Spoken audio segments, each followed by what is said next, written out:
Let me start by saying that I mean no disrespect to Defunctland or its creators. Generally, the show is very well done and accurate. However, this video is an exception to that. In this video, Kevin from Defunctland interviews a former Cedar Point employee about working at a Cedar Fair park and about the history of disaster transport. Most of the discussion they have about disaster transport is very accurate, so I'll skip over that part of the video and get to the working at Cedar Fair park. Where I was trying to just talk him that everyone else around him was yelling at him to just give me the phone. You had to go up the lift hill, or did the train return to the station? This is kind of a small thing, but I would expect Kevin to know that coasters do not return to the station during an e-stop. Again, this is a small thing, but the worst is yet to come. On the Peanuts characters, mainly Snoopy, this blows my mind. I don't know why. I like Peanuts. I think it's great. It's classic. But I'm also not a child. Charlie Brown, well, it was just made into a film a couple years ago, or last year or so. So I guess now kids would know about it. But before that, did kids even give a crap? While few kids do know about the Peanuts characters, it doesn't matter, as theming is not really needed at a Cedar Fair park, as Cedar Fair focuses more on rides rather than theming. Someone that's gone to Disney a lot and Universal and different things, going into Cedar Fair parks has to just feel awkward.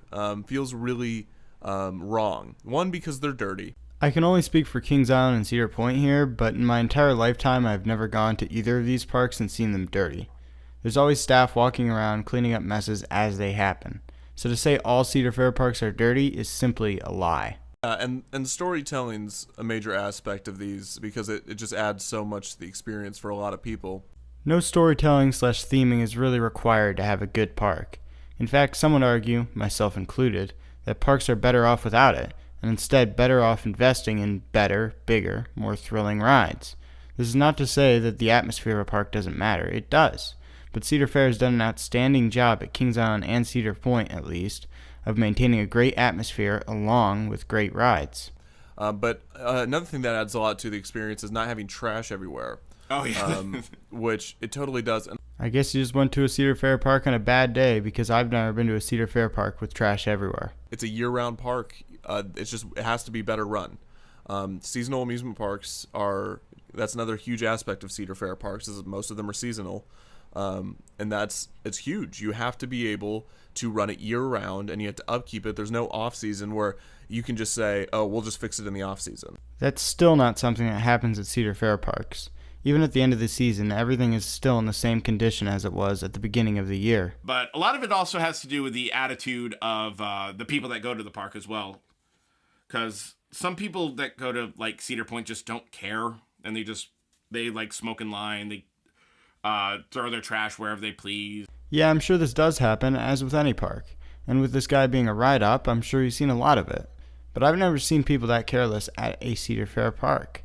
Not to mention, while Cedar Point may not be as family-friendly as a Disney park, it's still very family-friendly, with the majority of its visitors being families. It's different clientele. Right. It's not looked as a children's park, as Disney is.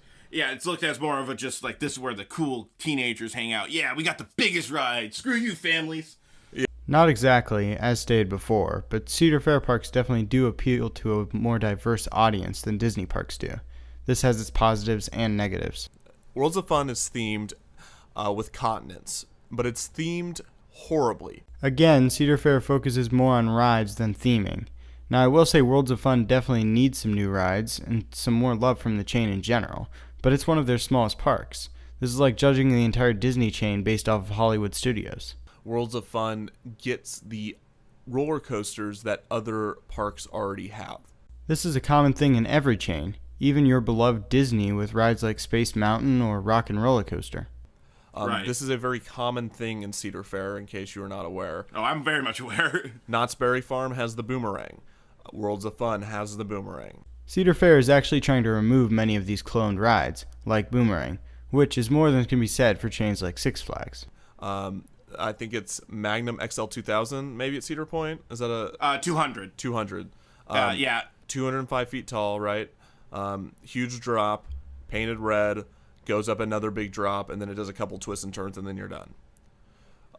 Almost an exact copy is the Mamba at Worlds of Fun.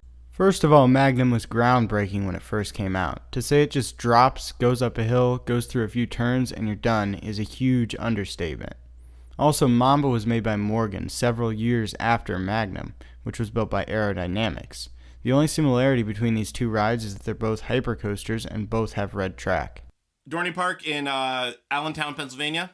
They have a 200-foot tall roller coaster painted red with a bunch of big drops called Steel Force. Well, to be fair, they did change it up for Valley Fair with Wild Thing because it's a 200-foot tall roller coaster with big drops, but it's painted green. Again, not every hypercoaster is a clone of Magnum XL 200. But Cedar Fair is a weird company of theme parks. It really is. Just because they've acquired some interesting amusement parks and basically ripped off labels and made them generic carnivals. No, they have bought parks and invested a lot in new rides. And I was at Worlds of Fun, and I was watching one of those musical performances. At all these parks, by the way, they have a musical theater where it's not really a musical they show. They show about 8 people that sing and dance your favorite songs. These shows are actually pretty good. Sure, they're not on par with Disney, but that's not Cedar Fair's focus, and it shouldn't have to be. Many people prefer good rides over good theming.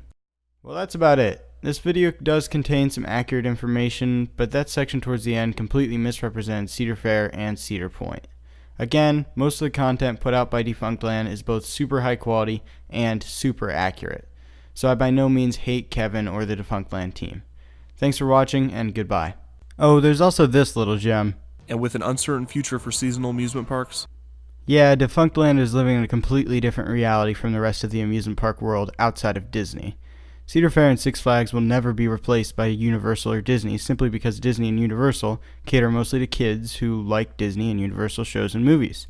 Cedar Fair and Six Flags cater to people who just want to go to an amusement park and have fun.